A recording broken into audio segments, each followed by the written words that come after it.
Hello students, good morning. Welcome to our channel by Advanced History. तो आज हम मेडविल history का लोधी वंश कंप्लीट करेंगे इस वीडियो में इन फुल डिटेल। तो चलिए स्टार्ट करते हैं हमारा लोधी वंश, मेडविल हिस्ट्री का लोधी वंश 1451 से 1526 ईस्वी तक। इसके जो भी ऐतिहासिक इफेक्ट होंगे हम आपके सामने सबको रखेंगे। आई होप कि ये वीडियो आपके लिए बहुत ही यूज़फुल हो। तो नंबर 1 पर है बहलोल लोधी 1451 से 79 ईस्वी। नंबर 2 पर है सिकंदर लोधी 1479 से 1517 ईस्वी। इब्राहिम लोधी 1517 से 1526 ईस्वी। तो बहलोल लोधी जिसने लोधी वंश की स्थापना की और बहलोल शाह गाजी की उपाधि धारण की। जब ये गद्दी पर बैठा तो बहलोल शाह गाजी की उपाधि इसने धारण की। ये अफगान के गिलजाई कबीले शाहखूल कुटुंब से उत्पन्न हुआ और बहलोली सिक्का इसने चलाया जो अकबर के आने तक प्रयोग में हुआ। पश्तून जाति का था ये और सुलेमान पर्वत के पहाड़ी क्षेत्र में रहता था। पड़ोसी कौन थे? सुर नियाजी और नूहानी। गिलजाइयों में ताजिक व तुर्क इन दोनों का मिश्रण था। इसमें इन दोनों के रक्त का मिश्रण इसमें था, यानी मिश्र जाति मिश्र रक्त से उत्पन्न था। कौन? बहलोल लोधी। ये जातियाँ पूर्व में मुल्तान पेशावर, पूर्व में था मुल्तान और पेशावर, पश्चिम में गजनी था। हिंदू मुस्लिम सबसे मेन काम किया था इन्होंने हिंदू मुस्लिम एकता में इन्हें सद्भावना उत्पन्न की थी। मुख्य व्यवसाय इनका था पशुपालन और लूटपाट, यानी आसपास के पड़ोसी राज्यों से ये लूटपाट करके और पशुपालन करके अपना जीवन व्यतीत करते थे। अलुतबी के अनुसार, अलुतबी जो विद्वान था उसके अनुसार गजनी उन्हें अपना अनुगामी बनाया करता था। अनुगामी यानी अपने आगे वो रखा करता था उन्हें। इल्बरी शासकों ने अफगानी सैनिकों का उपयोग चौकियों के लिए किया था। इल्बरी यानी गुलाम वंश के शासकों ने भी इनको चौकीदारों की तरह रखा है, सैनिकों के रूप में। और मोहम्मद तुगलक ने सूबेदार बनाया। मलिक वीर सरवीर एक अफगान को बिहार का सूबेदार बनाया था मोहम्मद तुगलक ने। दौलत खां पहला अफगान था जिसने की सर्वोच्च सत्ता प्राप्त की थी। मलिक काला का पुत्र और बहराम का पुत्र था ये। कौन? बहलोल लोधी। अलाउद्दीन आलम शाह ने, जैसा हम पिछली वीडियो में ये बता चुके हैं कि अलाउद्दीन आलम शाह ने स्वेच्छापूर्ण दिल्ली का शासन यानी अपनी इच्छा से दिल्ली का शासन त्याग दिया था और या उसको दे दिया था, बहलोल लोधी को दे दिया था। तत्पश्चात बहलोल लोधी दिल्ली के सिंहासन पर बैठता है। तारीख़ दाऊदी के लेखक अब्दुल्ला, तारीख़ दाऊदी एक किताब है और उसके लेखक अब्दुल्ला हैं। उसके अनुसार वह कभी सिंहासन पर नहीं बैठता था। नहीं तो वह कहाँ बैठता था? वह अपने सरदारों के साथ बैठता था, यानी जहाँ उसके सरदार बैठते, चाहे नीचे बैठे या ऊपर बैठे, वो उसके साथ बैठता था। बहलोल लोधी अपने अमीरों को, जो उसके अमीर थे, उनको मनसद आली कहकर पुकारता था। और बहलोल ने जौनपुर के महमूद शाह शर्की के दिल्ली पर अधिकार के प्रयास को निष्फल कर दिया। यानी दिल्ली के पर जो अधिकार करने आया था महमूद शाह शर्की, जौनपुर का शासक, तो उसने उसको हराया था। बहलोल ने संभल और दोआब में महत्वपूर्ण विजय की थी। लंबे युद्ध के बाद उसने जौनपुर के शासक को हटाकर अपने छोटे पुत्र बारबक को वहां का शासक नियुक्त कर दिया था। 38 वर्ष शासन करने के बाद बीमारी के कारण 1479 ईस्वी में उसका देहांत हो जाता है, यानी वो मर जाता है। बहलोल लोधी के निधन के पश्चात अमीरों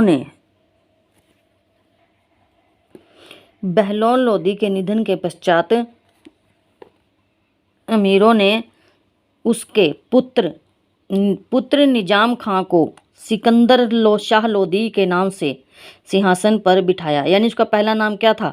निजाम खां। मूल नाम क्या था इसका सिकंदर लोदी का? निजाम खां। 1479 से 1517 ईस्वी में, जो हिंदू स्वर्णकार माँ से उत्पन्न था। तो कई बार ये क्वेश्चन आ जाता है कि हिंदू माँ से उत्पन्न दिल्ली सल्तनत पर बैठने वाला शासक कौन था? सिकंदर लोदी था। गद्दी पर बैठते ही सिकंदर शाह ने अपने भाई बारबक को पराजित किया और जौनपुर को भी अपने राज्य में मिला लिया।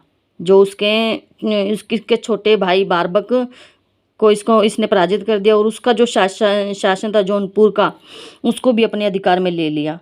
उसने बिहार के शासक हुसैन शाह शर्की को परास्त किया और बिहार को अपने अधिकार में ले लिया। यानी बिहार को भी ले लिया और जौनपुर को भी, दोनों को अपने अधिकार में ले लिया। सिकंदर की धार्मिक नीति एक धर्मांध मुसलमान की सी थी। यानी एक धर्मांध था ये। सिकंदर ने एक प्रमाणिक गज, यानी उसने ज़मीन को नापने के लिए एक गज चलाया जो प्रायः 30 इंच का होता था और जो बहुत दिनों तक सिकंदरी गज के नाम से चलता था। 1504 ईस्वी में सिकंदर लोदी ने राजस्थान के शासकों पर अपने अधिकार को सुरक्षित रखा और व्यापारिक मार्गों पर नियंत्रण स्थापित करने के उद्देश्य से, यानी व्यापारी मार्गों पर अपना नियंत्रण हो जाए उसके उद्देश्य से इसने आगरा शहर की स्थापना की और 1506 में इसे अपनी राजधानी बनाया। सिकंदर लोदी गुलरुखी उपनाम से कविताएं लिखता था। एक कवि भी था ये सिकंदर लोदी, जो गुलरुखी के नाम से कविताएं लिखता था। सिकंदर लोदी ने फरहंगे सिकंदरी नाम से जो एक आयुर्वेदिक ग्रंथ है उसका अनुवाद किया है फारसी भाषा में। सुल्तान ने मुहर्रम और ताजिए बंद करवा दिए थे। किसने? सिकंदर लोदी ने। सिकंदर लोदी के 2 पुत्र थे, जलाल और इब्राहिम, जिनके बीच में उसकी मौत के बाद दोनों में झगड़ा हो जाता है और सुल्तान ने राज्य के हिसाब किताब का लेखा परीक्षण प्रणाली भी शुरू की और इस प्रणाली के साथ साथ उन्होंने उन दोनों भाइयों में आपसी रंजिश को देखकर दोनों भाइयों को साम्राज्य बांट दिया। इब्राहिम ने दूसरा हिस्सा छीन लिया था अपने भाई से और जिसके कारण इब्राहिम लोदी सिकंदर लोदी की मृत्यु के बाद 1517 ईस्वी में इब्राहिम लोदी सिंहासन पर बैठता है। इब्राहिम ने ग्वालियर पर भी अपना अधिकार कर लिया और 1517 ईस्वी से 18 ईस्वी में इब्राहिम लोदी राणा सांगा के मध्य घटोली का युद्ध होता है और जिसमें इब्राहिम की हार हो जाती है, यानी इब्राहिम इसमें हार जाता है और मुल्तान के शासक दौलत खां लोदी ने बाबर को भारत पर आक्रमण करने के लिए आमंत्रित किया था। यानी बाबर को बुलाया गया इसको मारने के लिए, इब्राहिम लोदी को मारने के लिए बाबर को बुलाया गया और 21 अप्रैल 1526 को पानीपत का युद्ध होता है जिसमें इब्राहिम लोदी और बाबर के बीच युद्ध हुआ, जिसमें इब्राहिम हार जाता है और इब्राहिम की पराजय के साथ ही लोदियों के शासन के अंत के साथ दिल्ली सल्तनत का भी अंत हो जाता है। अफगानों की शासन व्यवस्था राजतंत्रीय न होकर कुलीन तंत्रीय, यानी जो कुल में आता था उसी के अनुसार उसका सारा तंत्र शासन तंत्र चलता था। इतिहासकार नियामतुल्लाह के अनुसार इब्राहिम लोदी के अतिरिक्त भारत का अन्य कोई शासक, कोई सुल्तान युद्ध में वीरगति को प्राप्त नहीं हुआ है। यानी इनके कहने का मतलब क्या है नियामतुल्लाह जी का, कि दिल्ली सल्तनत पर बैठने वाले सभी सुल्तानों में से सिर्फ ये सुल्तान है जो युद्ध के मैदान में वीरगति को प्राप्त हुआ है। इससे पहले वाले सुल्तान कोई कहीं मरा, कोई किसी बीमारी से, कोई कैसे, मतलब कैसे भी वो मरे हों, लेकिन युद्ध के क्षेत्र में वो नहीं मरे।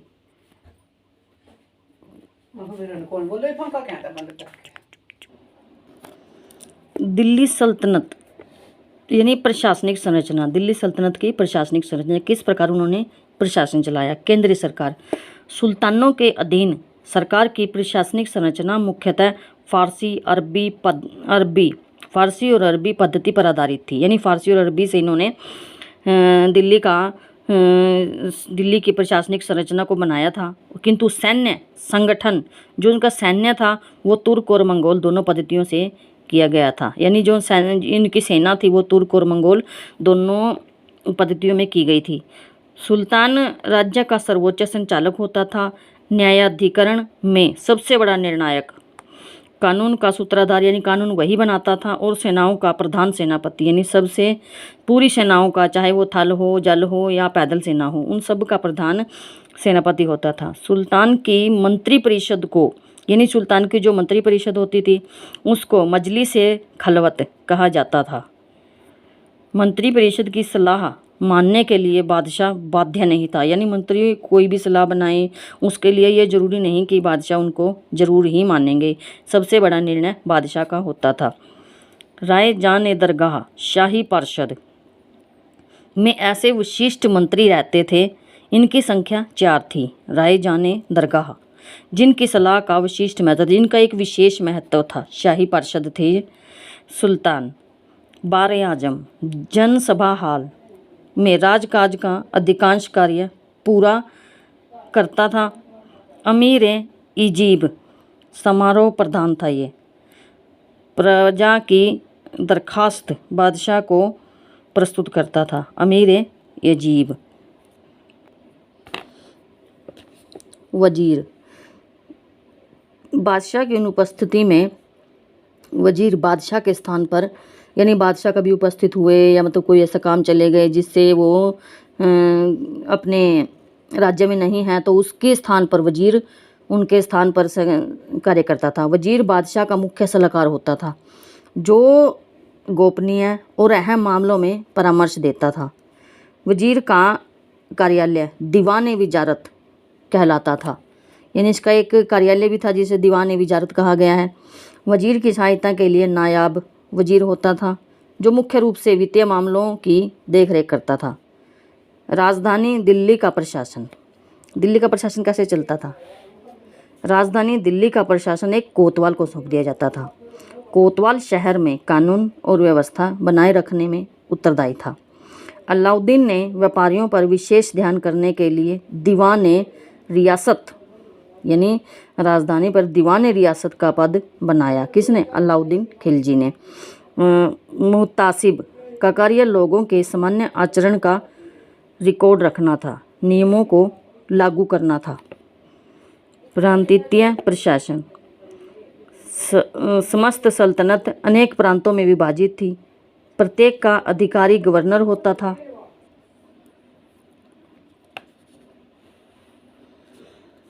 मुतासिब का कार्य लोगों के सामान्य आचरण का रिकॉर्ड रखना था, यानी लोगों नियम ना तोड़ें, नियमों का उल्लंघन ना करें, तो उसका बायोडाटा कौन रखता था? मुतासिब।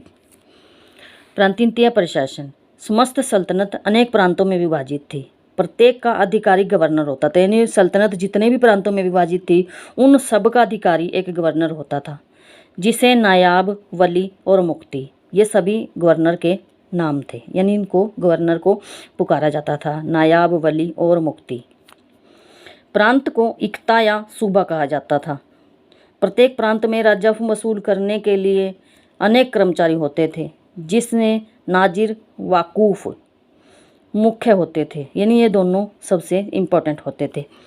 राजस्व वसूल करने वाले उच्च अधिकारी साहिब दीवान अथवा ख्वाजा नामक अधिकारी थे, उच्च अधिकारी थे ये, साहिब दीवान और ख्वाजा। जिला प्रशासक, जिला प्रशासन प्रत्येक प्रांत जिलों में यानी शिक में विभाजित था। जिले का शासक अमील नजीम कहा जाता था। एक शहर 100 गांवों के समूह का शासन, यानी एक शहर जिसमें 100 गांव होते थे और उनके समूह का शासक अमीर सदा, 100 गांव आते थे इसके अंदर, अमीर सदा के अंदर। अमीर सदा की सहायता से कनिष्ठ अफसर और कर्मचारी थे, जिसमें मुतशरीफ, कारकुन, बलाहार, मुकद्दम, चौधरी, पटवारी, प्यादा आदि होते थे। गाँव का शासन सामान्यतः पंचायतों पर छोड़ दिया जाता था, जिसका उत्तरदायित्व एक मुफ्ती पर होता था। प्रांतों के अलावा कुछ खालसा या केंद्र शासित क्षेत्र थे, जिसमें जिले और शहर शामिल थे। खालसा और केंद्र शासित क्षेत्र क्या थे उसके अंदर? जिले और शहर थे। खालसा के प्रभारी अफसर अमीर या शाहना कहलाते थे। सेना, दिल्ली में स्थित सुल्तान की सेना हश्म कल्ब कहलाती थी, जो सुल्तान की सेना थी। किसकी? सुल्तान की सेना हश्म कल्ब 2 प्रकार के सैनिक होते थे, सुल्तान के और दूसरे दिल्ली में निवास करने वाले दरबारी मंत्री या अन्य पदाधिकारी। यानी एक तो सुल्तान की होती थी स्पेशल, सुल्तान के अधिकारी होते थे, और दूसरी दिल्ली में जो अन्य पदाधिकारी थे या मंत्री थे। सुल्तान के सैनिक खास खेल कहलाते थे, जो सुल्तान के सैनिक थे, और उनमें शाही गुलाम और रक्षक सम्मिलित होते थे। यानी जिन राज्यों को जीत कर उनको गुलाम बना लिया जाता था, तो उनके राजाओं को शाही गुलाम कहा गया है। दिल्ली सल्तनत के इतिहास में अलाउद्दीन खिलजी ने प्रथम बार एक स्थायी सेना की नींव रखी। पहली बार एक स्थायी सेना अलाउद्दीन खिलजी ने बनाई थी। अमीर और प्रांतीय सूबेदारों की सेवाएं युद्ध के समय दीवाने आरिज को सौंप दी जाती थी।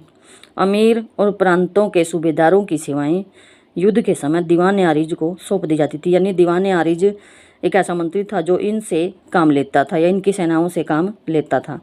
सेना में तुर्क, ताजिक, ईरानी, मंगोल, अफगान, अरब, हबशी, भारतीय मुसलमान, ये सारे भारतीय मुसलमान और हिंदू सभी सम्मिलित होते थे।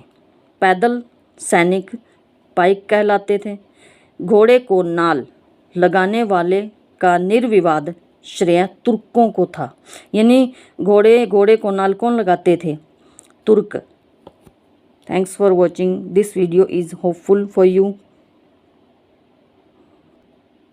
I hope this video is hopeful for you. अगर आपको कोई भी क्वेरी, कोई भी कमी इसके अंदर दिखती है तो प्लीज़ कमेंट करें। Thanks for watching.